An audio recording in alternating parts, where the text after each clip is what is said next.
welcome to me and Tarot। तो topic है his or her current feelings।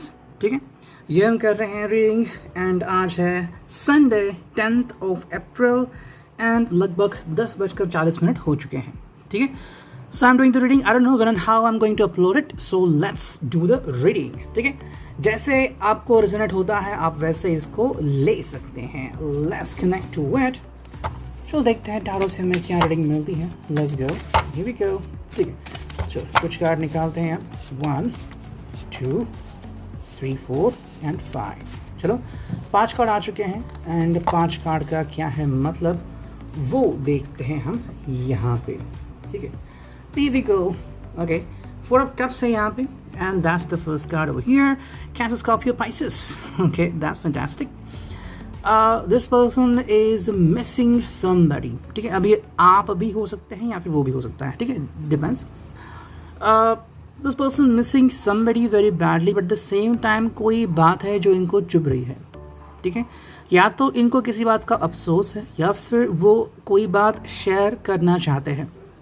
कुछ लोग ऐसे भी होते हैं जो शेयरिंग एक्सेप्ट नहीं करते, शेयरिंग डिनाई करते हैं एंड कुछ लोग ऐसे भी होते हैं कि जो बिल्कुल भी रिस्पॉन्सिबिलिटी नहीं लेते। ठीक है, तो ये अभी इनके ऊपर है कि वो किस पर्सन के साथ डील कर रहे हैं। लाइक अगर आप रिस्पॉन्सिबिलिटी लेते हो या फिर आपको शेयरिंग पसंद है then the person would feel all right to communicate with you। लेकिन अगर उल्टा है, मे बी अगर आपके पर्सन को ये बिल्कुल पसंद नहीं है तो क्या होगा। So this is the thing which I am going to tell you. ठीक है, सेकंड कार्ड आ रहा है वो है 3 of coins, टॉरस और कैप्रिकॉर्न यानी कि earth sign. And this is all about कि भाई जो जैसा है उसको वैसे एक्सेप्ट करना। ओके, कहीं ना कहीं यहाँ पे नाराज़गी तो नहीं दिख रही है बट एटीट्यूड भी नहीं दिख रहा है। ठीक है, इस पर्सन ने फिलहाल तो सिचुएशन को एक्सेप्ट कर लिया है। ओके, हम लोग देखते हैं ना कई बार जॉब का प्रॉब्लम होता है या फिर जगह की प्रॉब्लम होती है, बहुत सारे इश्यूज होते हैं। तो उस पल को वो जैसा है वैसे एक्सेप्ट करना ये हर एक के लिए आसान नहीं होता, लेकिन इस पर्सन ने ये मुमकिन कर लिया कि भाई जो जैसा है मैं उसको एक्सेप्ट करता हूँ, एक्सेप्ट करती हूँ। ठीक है, one of this person could be not in communication. कोई एक पर्सन कम्युनिकेशन में नहीं है या तो वो दूरियाँ बना के रखे हुए हैं एंड वो अपनी ज़िंदगी जैसे हैं वैसे जी रहे हैं। इसका मतलब ये नहीं कि कम्युनिकेशन आगे नहीं होगा, लेकिन फिलहाल तो अगर कम्युनिकेशन नहीं है तो उन्होंने होल्ड पे रखा हुआ है। ठीक है, थर्ड जो कार्ड है नाइन ऑफ कॉइंस, टॉरस और Capricorn again. And what does it mean कि भाई प्रैक्टिकल जो चीज़ें हैं वो फिलहाल तो उनकी तरफ से सही है। सही मतलब क्या है कि अगर आप दोनों बातचीत कर रहे हैं फिर भी उनके लिए सही है, नहीं भी कर रहे तो भी उनके लिए सही है। जो जैसा है मतलब देखो, इंसान रिलेशनशिप क्यों चाहता है? Because of happiness, because of understanding, right. कोई ऐसा नहीं चाहेगा कि भाई रिलेशनशिप तो बनी और अब हम झगड़ा कर रहे हैं, बात ही नहीं कर रहे हैं वगैरह वगैरह, ये किसी को भी पसंद नहीं आता। तो ये पर्सन अभी फिलहाल जैसे मैंने कहा कि उन्होंने सिचुएशन को एक्सेप्ट कर लिया है। तो अगर आप दोनों बातचीत कर भी रहे हैं या फिर नहीं भी कर रहे हैं, लेकिन अगर आप दोनों को पता है कि क्यों नहीं कर रहे फिर क्यों कर रहे हैं, तो इस पर्सन के हिसाब से ये सही है। ठीक है, ज़्यादा कुछ एक्सपेक्टेशंस नहीं है उनकी, बस जो जिस जगह पे है उसने वैसा ही रहना चाहिए, ज़्यादा कुछ नहीं करना चाहिए। तो फिलहाल ये पर्सन अपनी फीलिंग्स या तो एक्सप्रेस करेगा या तो नहीं, वो कंप्लीट रेजोनेट करेगा कि आप किस तरह से इनके साथ कम्युनिकेशन करते हो। ठीक है, ये कार्ड है 9 of swords। ओके, ये आ गया second last card and that's about the Gemini, Libra, Aquarius. 9 of swords में कोई ना कोई बात तो ज़रूर है रिगार्डिंग देयर ख्वाहिश और देयर ड्रीम्स। ठीक है, शायद ये उनके अतीत से जुड़ा हो सकता है। 9 नंबर काफ़ी प्रोमिनेंट है यहाँ पे, 9, 2 और 7 नंबर।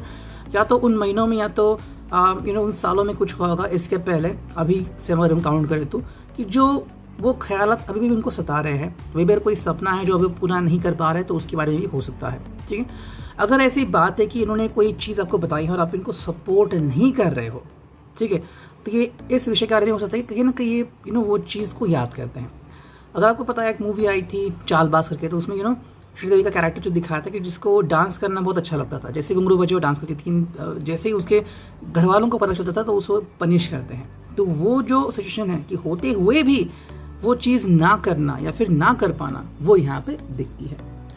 एंड फिनाले कार्ड है S of cups, cancer, Scorpio, Pisces. अगर आप इस कार्ड को ध्यान से देखें तो बात ऐसी आ रही है कि this person is trusting you a lot. आपके ऊपर काफ़ी ट्रस्ट कर रहे हैं, काफ़ी बिलीफ है आपके ऊपर एंड यही बात आपको कहना चाहते हैं कि ये बिलीफ कंटिन्यू कीजिए, कायम रखिए। ठीक है, आई थिंक जितने भी नेगेटिविटी इनको झेलनी पड़ी या फिर जिस भी वजह के कारण ये ज़िंदगी में खुश नहीं रहे या फिर दुखी रहे, वहाँ से आगे बढ़ने की एंड एक मुस्कान चेहरे पे लाने की जो कारण थे वो कहीं ना कहीं आप बन चुके थे। ठीक है। अब बन चुके हैं या नहीं वो तो डिपेंड करता है कि फिलहाल आपके रिश्ते में क्या चल रहा है, लेकिन अगर ये सच है तो आप ही वो पर्सन हो सकते हो जो वापस से इनके चेहरे पे मुस्कान ला सकते हो, ठीक है। So find the right person. अब देखते हैं हम एनर्जी ओरेकल से हमें क्या रीडिंग मिलती है, ठीक है। चलो करते हैं कार्ड्स की shuffling and here we go. Okay, मैं रीडिंग थोड़ा सा फास्ट कर रहा हूँ, ठीक है, तो आई थिंक 10 मिनट से भी कम में रीडिंग हो सकता है। चलो, तो 6 कार्ड आ गए from the energy oracle itself. तो देखते हैं अब रीडिंग क्या आती है। Okay, here we go. हाँ, तो पहला जो कार्ड है एज यू कैन सी ये है हीलर ऑफ द एजेस, ठीक है। हीलर ऑफ द एजेस यहाँ पे कार्ड आ चुका है एंड दैट सिंपली मीन्स कहीं ना कहीं यहाँ पे हीलिंग की ज़रूरत है। अब या तो इंडिविजुअली किसी पर्सन को हील की ज़रूरत है या फिर दोनों को हीलिंग की ज़रूरत है। मोस्टली हम इसे ले सकते हैं साइकोलॉजिकली, या तो आप दोनों को कम्युनिकेशन करने की ज़रूरत है, काउंसलिंग की ज़रूरत है। दोनों का अगर कोई बहुत ही अच्छा कॉमन फ्रेंड है तो आप दोनों को ही सही तरह से चीज़ें सुना सकता है। सेकेंडली, अगर किसी का हेल्थ इशू चल रहा है या फिर किसी को रेकी की ज़रूरत है तो दोनों को शायद रेकी की ज़रूरत हो सकती है, ठीक है। अगर आपकी तरफ से इनको रेकी चली गई, फिर आपका रिश्ता काफ़ी सुधर गया तो इनकी हेल्थ भी बहुत जल्दी ठीक हो जाएगी। सेकंड जो कार्ड है वो है action and that is the reason over here. ये पर्सन जल्द से जल्द कोई चीज़ करना चाहता है, ठीक है। एक्शन का हम कनेक्ट कर सकते हैं कैंसर से, जो कि चैरियट का साइन है, कि भागना, कोई कोशिश करना एंड जो हमें करना है वो करके दम मतलब करके ही रहना। तो इट्स लाइक कि अगर आपको लग रहा है कि भाई रिलेशनशिप में आपको कुछ ना कुछ बोलना है लेकिन आप बोल नहीं पाए बिकॉज ऑफ सम रिस्ट्रिक्शंस, तो अभी वो बात है, अभी वो समय है कि आप अपने मन की बात उनके सामने कह सकते हैं, ठीक है। तो ये उनकी तरफ से भी हो सकता है, आपकी तरफ से भी। हालांकि कौन क्या कह सकता है, because cancer is a water sign, ठीक है। तो इमोशंस काफ़ी भरे हुए रहते हैं, तो ऐसे हालत में वो जो भी आपसे कहना चाहेंगे क्या वो उस तरह से आप एक्सेप्ट करते हैं या नहीं, वो आप दोनों के ऊपर डिपेंड करता है। तो जो कार्ड यहाँ पे आ गया है वो है the temple path. As you can see, temple path का मतलब है कि कहीं ना कहीं दोनों की जो ख्वाहिश है वो एक हो सकती है। मे बी आप दोनों ही चाहते हैं कि रिश्ता जो है वो काफ़ी अच्छा बन जाए, काफ़ी हद तक आगे बढ़ा जाए, लेकिन इसके पहले शायद आप चाहते हैं कि वापस से आप दोनों मिलके एक दूसरे का जो फेथ है वो वापस एक दूसरे को बताएं या फिर रीयूनाइट हो जाए, ठीक है।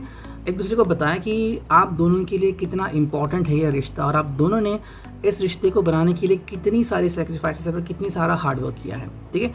तो ये चीज़ अगर यहाँ पे आती है और दोनों अगर इस चीज़ को अंडरस्टैंड करते हो, चाहे वो फ़ोन के थ्रू हो, पर्सनली मिलने के बाद हो, तो वापस से जब आप एक दूसरे को एक बताते हो तो चीज़ें काफ़ी हद तक सही हो जाती है।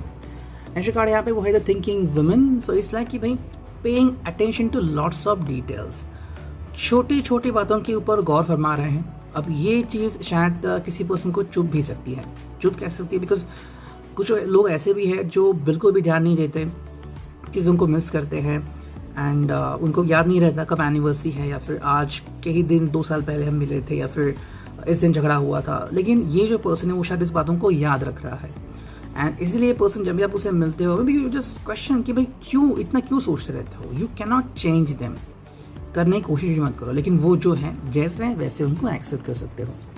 जो कार्ड है वो है वॉकिंग अवे। ये आ गया फाइनल कार्ड। वॉकिंग अवे का मतलब कि अगर आप इनको वो जैसे वैसे एक्सेप्ट नहीं कर पा रहे हो by any moment, then the thing is that कि कहीं ना कहीं आपसे बहुत बड़ी गलती हो रही है, राइट। देखो, अगर हम कार्स की कंपैरिजन करें या फिर 2 व्हीलर्स की, जैसे कि रॉयल एनफील्ड हो गई और मान लो बजाज की कोई गाड़ी हो गई लाइक से पल्सर, तो आप दोनों की कंपैरिजन नहीं कर सकते, ठीक है। उस तरीके से ये पर्सन जो है वो वैसा है, आपके हिसाब से वो पर्सन नहीं चलेगा, जैसे कि आपके हिसाब से ना तो वो चल रहा है ना तो मैं चल रहा हूँ, राइट। सो वॉकिंग अवे का मतलब क्या है कि अगर आप इनका साथ नहीं निभाते तो ये आपसे कम्युनिकेशन कट कर सकते हैं और शायद किसी ने कट किया भी होगा, ठीक है। ये हो गया रिगार्डिंग द एनर्जी ओरेकल। और अब फाइनल देखते हैं कि इस ओरेकल से हमें क्या रीडिंग मिलती है। चलो करते हैं कार्ड्स की shuffling and here we go, ठीक है। बस देखते हैं, कुछ ही कार्ड हमें चुनने हैं, 1, 2 एंड 3, बस 3 ही कार्ड आ गया। 3 कार्ड से देखते हैं क्या रीडिंग आती है। ओके, पहले कार्ड हम स्ट्रेट कर लेते हैं। पहला जो कार्ड है वो अवेयरनेस। अवेयरनेस का मतलब क्या है कि भाई अंडरस्टैंड करना एक दूसरे के फीलिंग्स को। अगर कहीं ना कहीं आपसे इन कुछ झगड़ा हुआ है विद इन 2-3 डेज या फिर कल शाम को, परसों शाम को या आज सुबह किसी बात को लेकर झगड़ा हुआ है तो बिल्कुल भी अच्छी बात नहीं है।